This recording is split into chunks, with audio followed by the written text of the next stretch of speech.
In my 32 years as a firefighter in Calgary, I thought I'd seen every kind of emergency a person could face. House fires that consumed everything a family owned, car wrecks that left survivors wondering why they'd been spared, industrial accidents that haunted me for weeks afterward. But nothing in all those years prepared me for the call I received at 1:30 in the morning on a Tuesday in late November. "Uncle Bill, please, I need you." My nephew Connor's voice was barely recognizable, choked with pain and something else I couldn't immediately identify. "Please come to the Foothills Medical Center. I'm in emergency. I don't know what to do." I was already out of bed, reaching for the clothes I'd laid out of habit on my dresser chair. Connor was 15, a quiet kid who'd inherited his father's love of hockey and his mother's stubborn independence. In all the years I'd watched him grow up, I'd never heard him sound so small, so desperate. "What happened, son? Are you hurt?" I kept my voice steady, the same calm tone I'd used 1,000 times when talking to people trapped in burning buildings or pinned inside crushed vehicles. "It's going to be okay. Just tell me what's going on." "My stepfather says I fell off my bike." "But Uncle Bill, that's not what happened. He grabbed me and threw me against the garage wall. My wrist is broken, and they're asking questions, and Mom keeps telling them I'm reckless, that I'm always getting hurt, and nobody's listening to me." I felt ice form in my chest. "Connor, listen carefully. I'm leaving right now. I'll be there in 20 minutes. "Which department?" "Emergency, Bay 12. His voice dropped to barely a whisper. "Uncle Bill, Mom wants to take me home as soon as they're done with the cast, but I can't go back there. Not tonight. Not with him." The drive from my house in Kensington to Foothills Medical Center usually took about 15 minutes.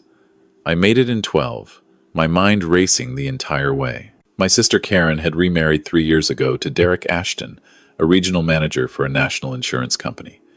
He'd seemed decent enough when I first met him at a family barbecue.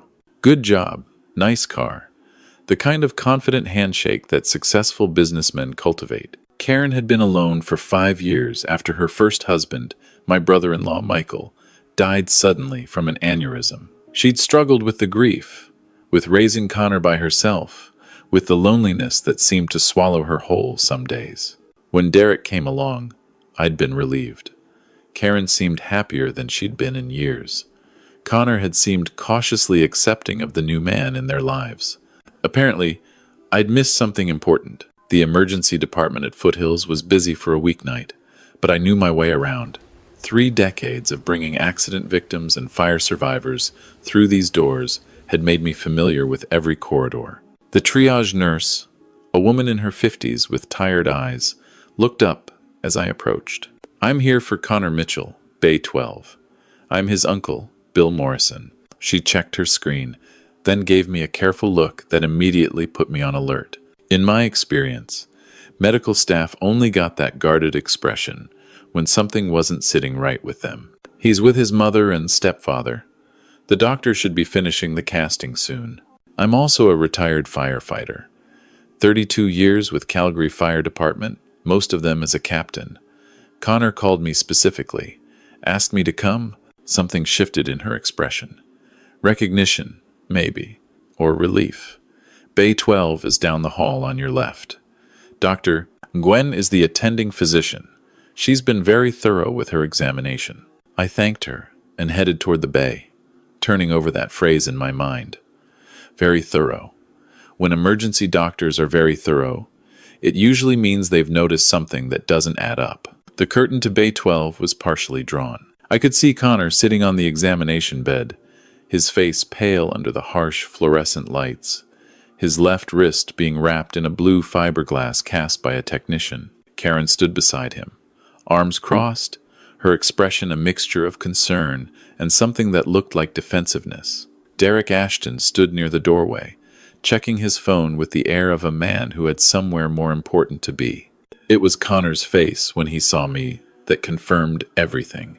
Relief flooded his features so completely that tears spilled down his cheeks before he could stop them. "Uncle Bill." His voice cracked on my name. "Hey, bud." I stepped into the bay, nodding at Karen. "Got your call. Wanted to make sure you were okay." "Bill, you didn't need to come all the way out here." Karen's smile was tight. It was just a bike accident. Connor took a spill in the garage. You know how he is, always going too fast. I looked at Derek, who had finally put away his phone. He met my eyes with a calm, measured expression that immediately set off alarm bells. Bill, he extended his hand. Sorry you had to come out at this hour. Kids, right? Always finding new ways to give us heart attacks. His handshake was firm, confident. The handshake of a man who was used to being believed. I turned my attention to Connor, really looking at him. The cast on his wrist. The way he was hunched slightly to one side, favoring his right shoulder. The redness around his eyes that went beyond simple pain. So you fell off your bike, I said conversationally. In the garage? Connor hesitated. Derek answered for him. That's right. He was trying to get his bike down from the wall mount and lost his balance. Landed hard on the concrete floor. Lucky it's just the wrist. I nodded slowly, doing the mental calculations I'd learned from years of accident investigation. A fall from a wall-mounted bike would typically result in certain injury patterns. What I was seeing didn't quite match. Before I could ask another question, the curtain pulled aside, and a woman in her late 30s entered, tablet in hand. Her name tag read Dr. Sarah Nguyen, Emergency Medicine. Mr. Morrison. She acknowledged me with a brief nod, then turned to Connor. Okay, Connor, the cast is done. You're going to need to keep that wrist immobilized for at least 6 weeks. No hockey, no contact sports. I'll give you a referral to an orthopedic specialist for a follow-up in 2 weeks.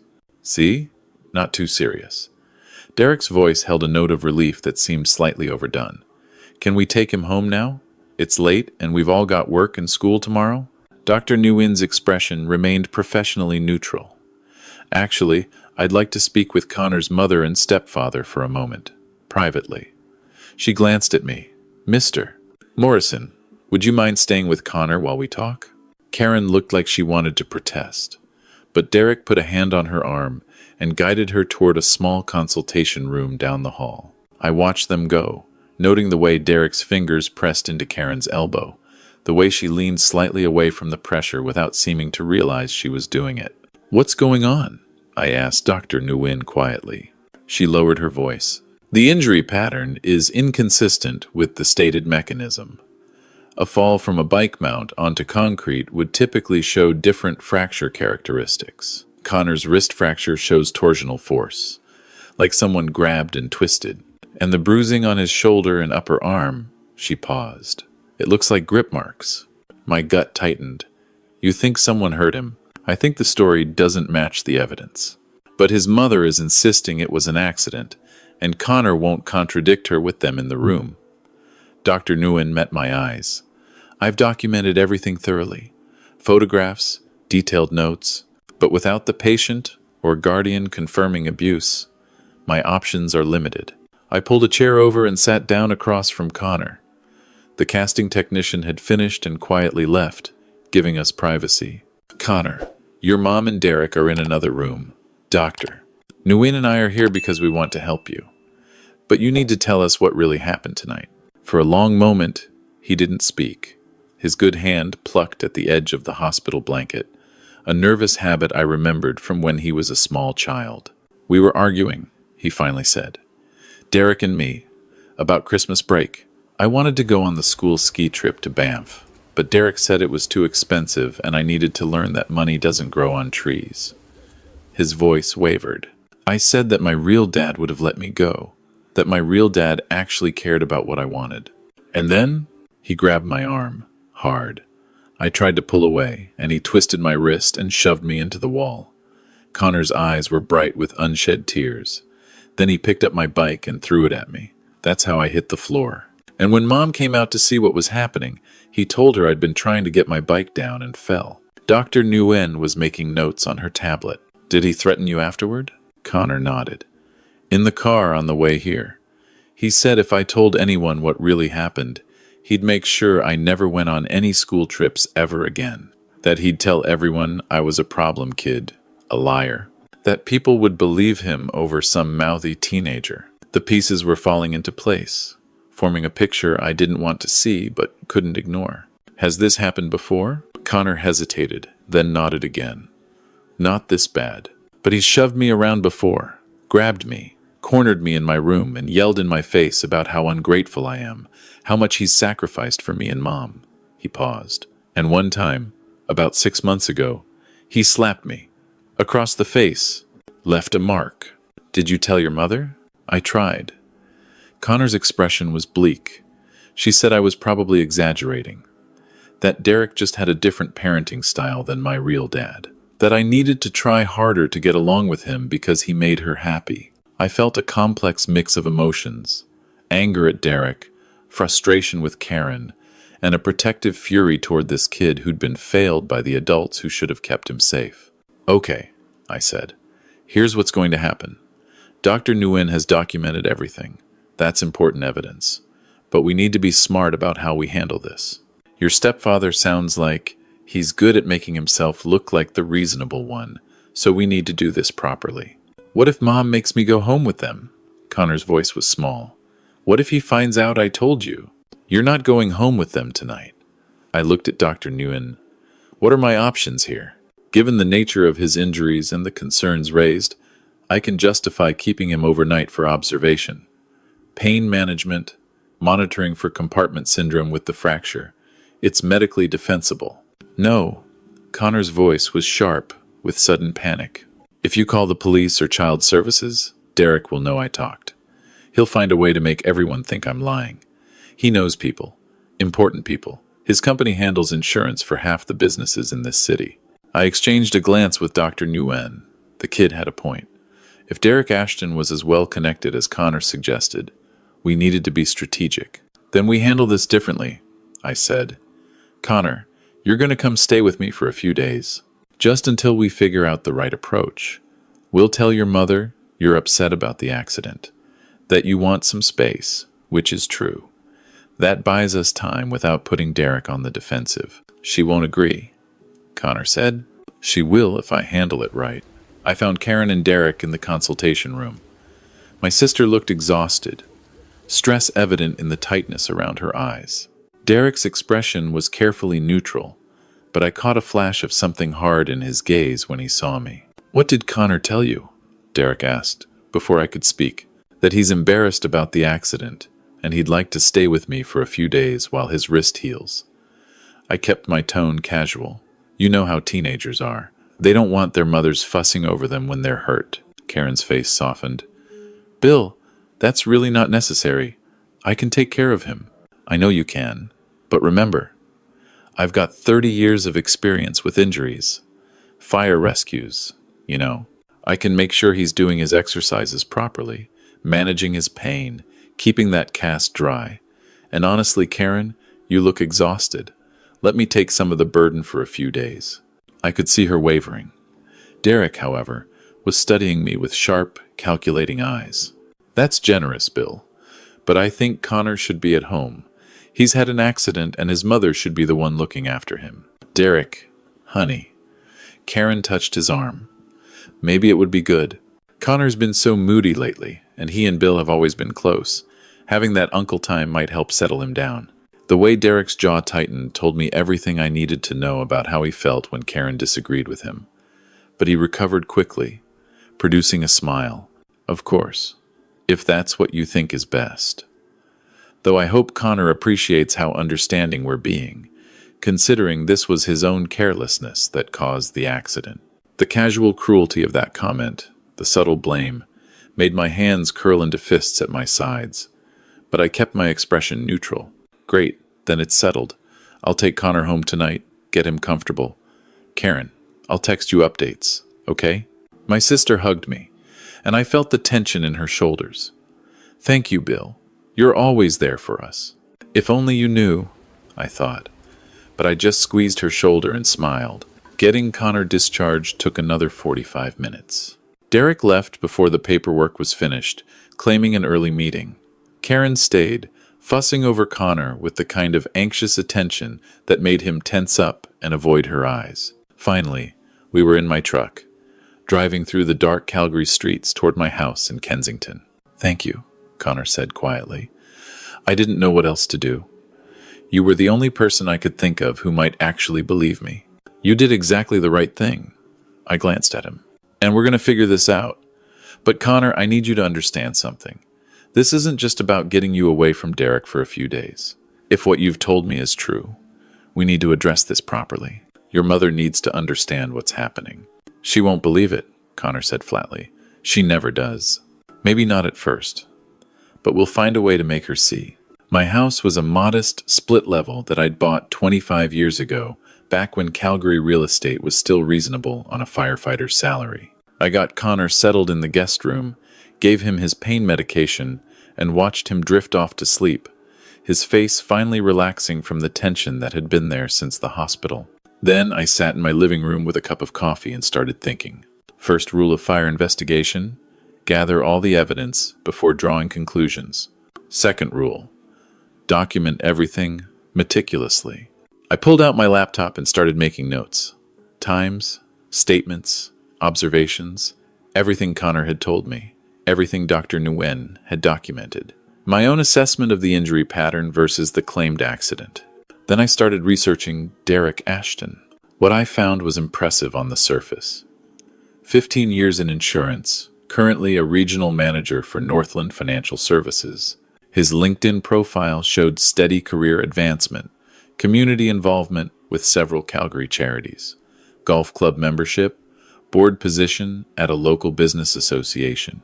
His social media presented the image of a successful, community-minded professional. But there were gaps, too. He'd moved to Calgary from Edmonton 7 years ago. His employment history before that got murky. And when I dug deeper into public records, I found something interesting. Derek Ashton had been married before, in Edmonton. The marriage had ended in divorce 9 years ago. Finding his ex-wife wasn't difficult. Michelle Ashton, now Michelle Reeves, had moved to Victoria after the divorce. Her professional profile as an accountant was public. She looked like she'd rebuilt her life. I debated for about 30 seconds, then decided that Connor's safety was more important than awkwardness. I drafted a careful email. Miss Reeves, my name is Bill Morrison. I'm a retired fire captain in Calgary.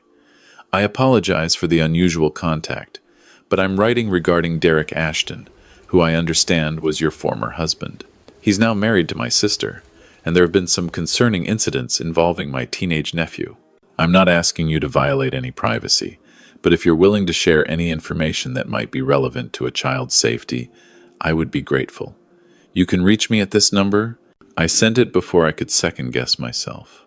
By the time Connor woke up around noon the next day, groggy and in pain, I'd compiled a file on Derek Ashton that was starting to paint a troubling picture. "How are you feeling?"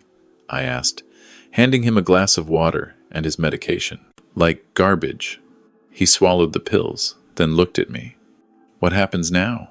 "Now we build a case, carefully and properly, because you're right that Derek is good at looking like the reasonable one. So, we need evidence that can't be dismissed as a teenager being dramatic." "What kind of evidence?" "The kind that shows a pattern. One incident might be explained away, but if we can demonstrate that this is ongoing behavior, it becomes harder to ignore." Connor spent the next 2 hours telling me everything. It had started small. Criticism about Connor's grades, even though he was a solid B+ student. Comments about his friends being bad influences. Increasing control over household decisions, what they ate for dinner, what shows they watched, when Connor could go out. Then it escalated. A shove during an argument 8 months ago. His arm gripped hard enough to leave bruises 5 months ago. Verbal threats about what would happen if Connor caused problems for Derek and Karen's marriage. "Have you noticed him being controlling or aggressive with your mom?" I asked. Connor hesitated. "Not physically, but he's always monitoring her phone, asking who she's texting, who she's talking to. She used to meet her friends for dinner once a month, but Derek always found reasons why it wasn't convenient. Now she barely sees anyone outside of work." Classic isolation tactics.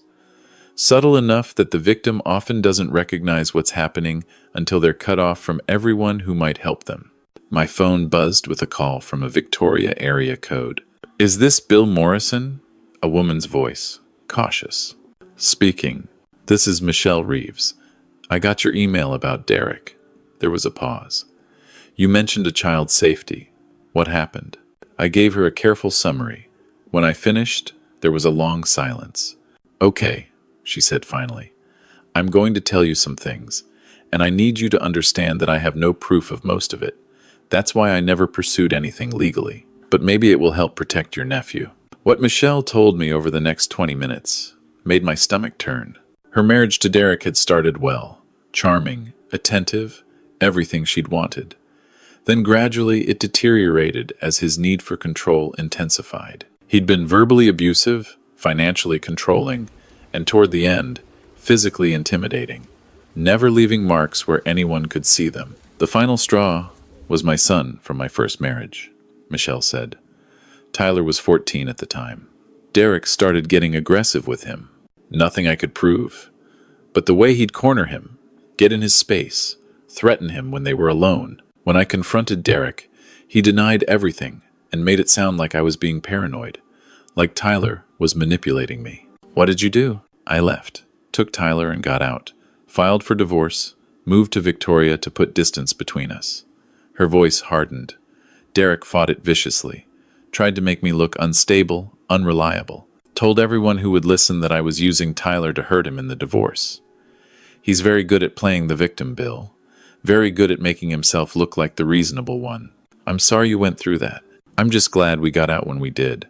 Tyler's 23 now, doing well, has his own life. We've both been through therapy. A pause. But the thought of Derek doing this to another kid, Bill, you need to be careful. If he feels threatened, he'll come after you. I'm a 63-year-old retired firefighter. What's he going to do? Whatever he thinks he can get away with, Michelle said quietly. Please be careful, and please protect your nephew.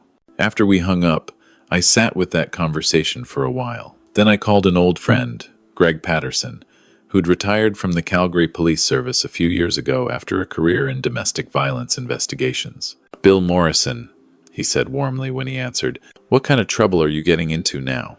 I need advice. Off the record.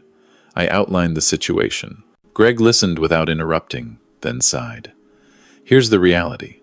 Connor's 15, which means his testimony alone might not carry full weight without parental support. His mother is denying there's a problem, which complicates everything. You've got good medical documentation from the hospital, but one incident that can be explained as an accident isn't enough for intervention.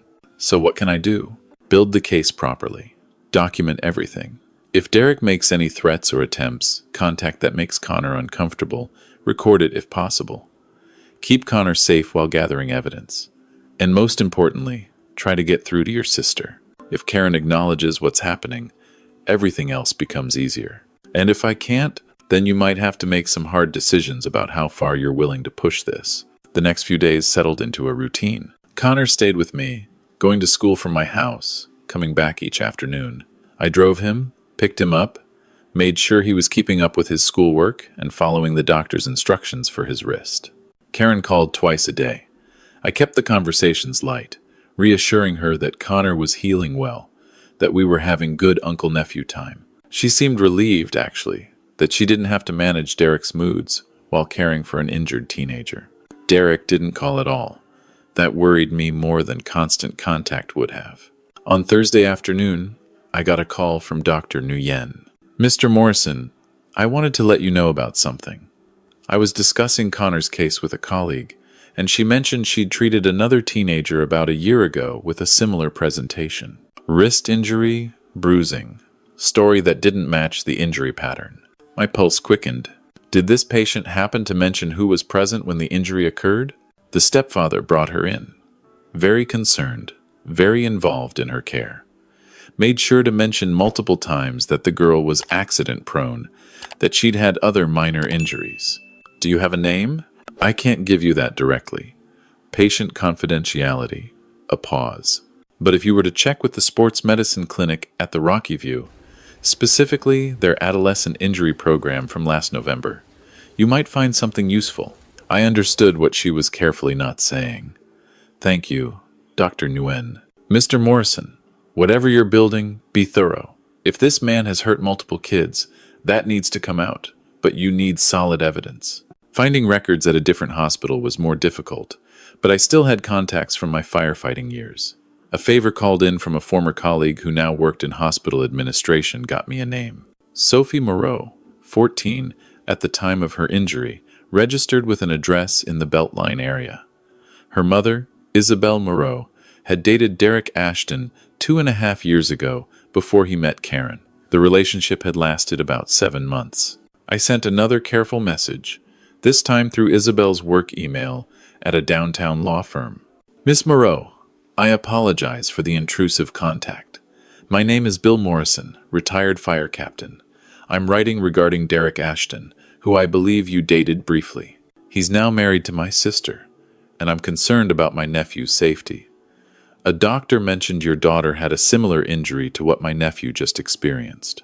If you're willing to talk, I would appreciate hearing about your experience.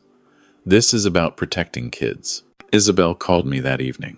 I knew something was wrong, she said without preamble. I knew it that night Sophie got hurt, but she wouldn't tell me what really happened, and Derek was so convincing with his story about her falling during a soccer practice. And Sophie never told you the truth?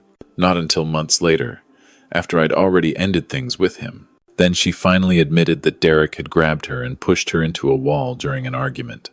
She was terrified of him, but she was also terrified of what he'd do if she told anyone. How did Derek react when you broke up with him? Like flipping a switch. Suddenly I was ungrateful. I was unstable. I was going to regret choosing my difficult daughter over a good man who could have provided for us. Isabel's voice strengthened. I didn't regret it. Best decision I ever made. Would Sophie be willing to talk? Or give a statement to authorities? A long pause. She's 16 now, doing better. Therapy helped, but she's still frightened of him. Let me talk to her. See how she feels. By Friday, 6 days after Connor's injury, I had the outline of something substantial.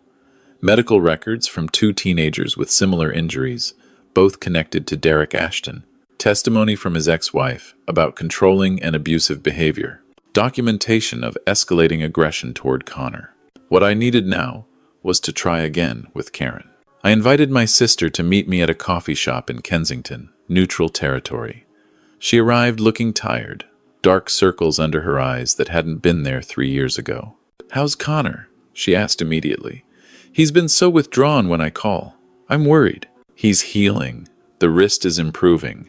Karen, I need to talk to you about something difficult. Her expression closed off immediately. If this is about Derek, Bill, I don't want to hear it. I know you've never really warmed up to him. That's not true. I barely know him. But I'm concerned about some things. Connor said something, didn't he? He's been so hostile to Derek lately. Karen's voice was tight. I don't know what's gotten into him. Karen. I kept my voice gentle but firm. Connor didn't fall off his bike. Derek grabbed him and threw him against a wall. He broke Connor's wrist by twisting it. My sister's face went white, then flushed with anger. That's ridiculous. Connor told me himself it was an accident. Why would you say something like that? Because Connor is terrified of Derek, and he doesn't think you'll believe him. Because the injury pattern doesn't match a fall. Because I've spoken to other people who've been in Derek's life, and there's a pattern here you need to know about. Other people. You've been investigating my husband. Karen stood up abruptly. I can't believe this. I thought you were helping Connor recover, but instead you're trying to destroy my marriage. I'm trying to protect your son. No. She grabbed her jacket. I'm taking Connor home today, and I don't want you filling his head with paranoid accusations. She left before I could respond, walking out of the coffee shop with her head high and her hands trembling. When I got home, Connor was in the living room. He looked up with panic in his eyes. Mom called. She's coming to get me. She said you've been lying about Derek, that I need to tell her the truth about everything. What did you tell her? That I'd talk to her when she got here. Connor's voice was small. Uncle Bill, I can't go back there. Not yet. And that's when I realized we were out of time for careful documentation and building cases. We were at a crisis point. I called Greg Patterson again. I need options quickly. Karen is coming to take Connor home. He's afraid to go. I have evidence of a pattern, but nothing conclusive enough for legal intervention. Legally, your options are limited. She's his mother. She has custody. And if I refuse to let him go, I'm interfering with that custody. Exactly. Rock and hard place. Greg paused. There is one option, but it's nuclear. You file for emergency guardianship based on concerns for his safety. It triggers an immediate investigation, forces everything into the open, but it also declares war on your sister's marriage. Karen arrived an hour later. Derek was with her. I hadn't expected that, but I should have. Of course he'd want to be present, to control how things played out. Connor, Karen said, as soon as she entered. Get your things. We're going home. Connor looked at me, then at his mother. Mom, I need to tell you something, but I can't say it with him here. Derek has every right to be here. He's my husband and your stepfather. Karen's voice was strained, and apparently Uncle Bill has been spreading terrible accusations about him. They're not accusations. Connor stood up, and despite his injured wrist and the fear in his eyes, he looked remarkably like his father in that moment. Strong, determined. Mom, Derek pushed me against the wall and broke my wrist. He's been hurting me for months. And I've been too scared to tell you because I knew you wouldn't believe me. Dylan, that's not... Derek started, his voice full of hurt confusion. I'm not finished. Connor cut him off. He grabs me. He threatens me.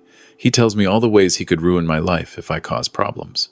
And last week, when I said I wanted to go on the ski trip, he twisted my arm and threw me into the wall. The room was silent.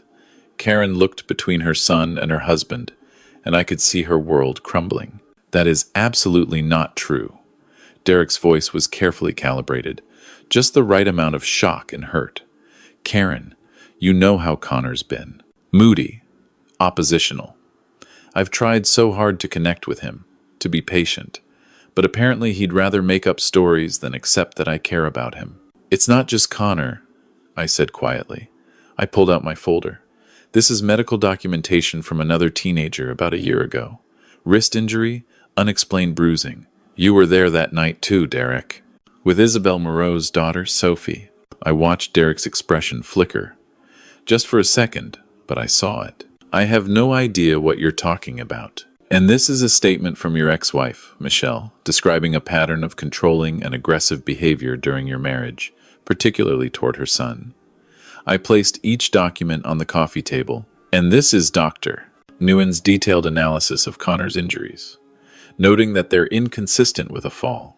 Anyone can make allegations.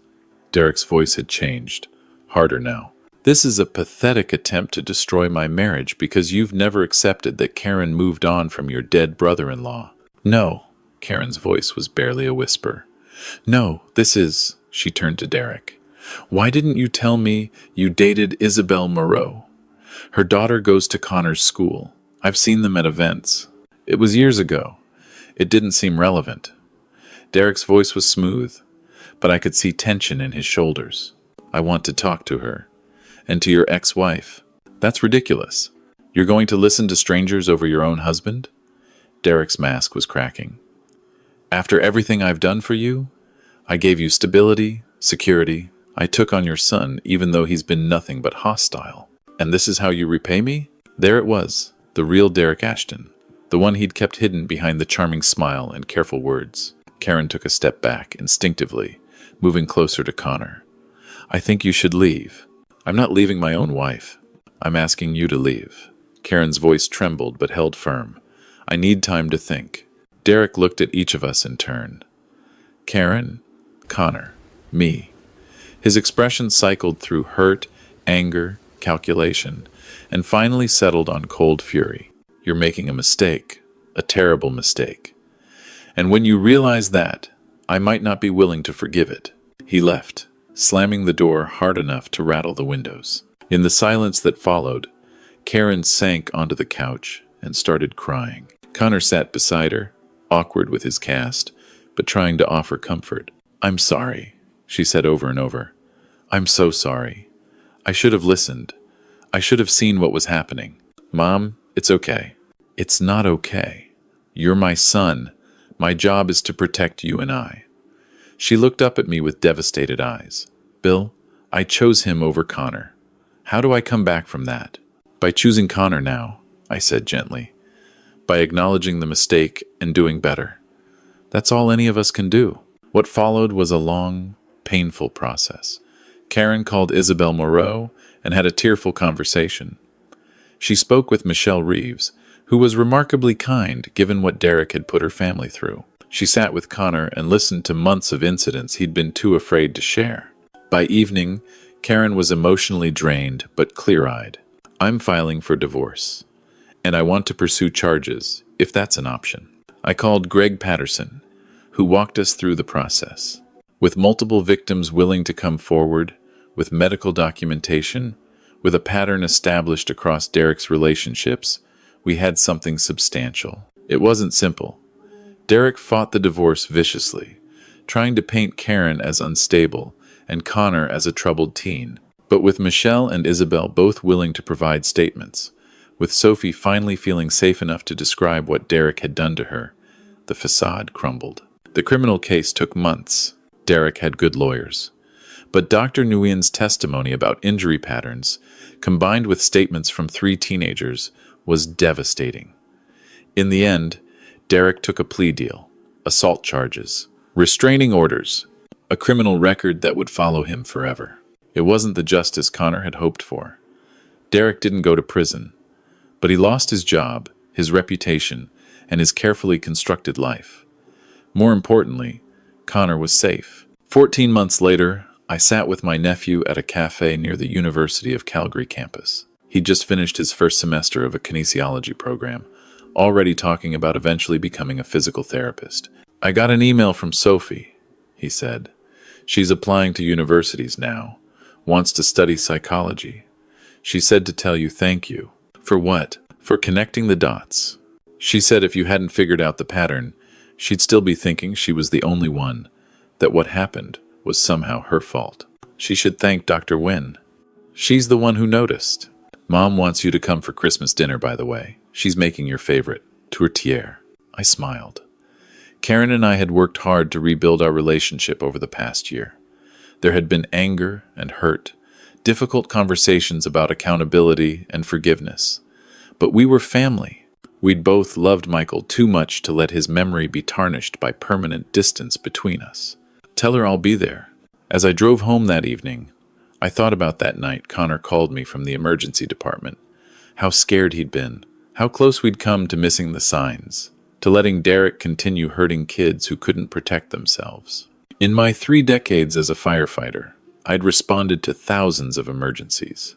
I'd pulled people from burning buildings, freed them from crushed vehicles, held their hands while paramedics worked to save their lives. But something about this situation had stayed with me in a way most calls didn't. Maybe because it involved family. Maybe because Connor had trusted me enough to make that desperate call when he'd run out of other options. Or maybe because, unlike the emergencies I'd responded to during my career, this one didn't announce itself with alarms and obvious danger. This emergency had been quiet, hidden behind closed doors and pleasant facades, visible only to those who knew what to look for.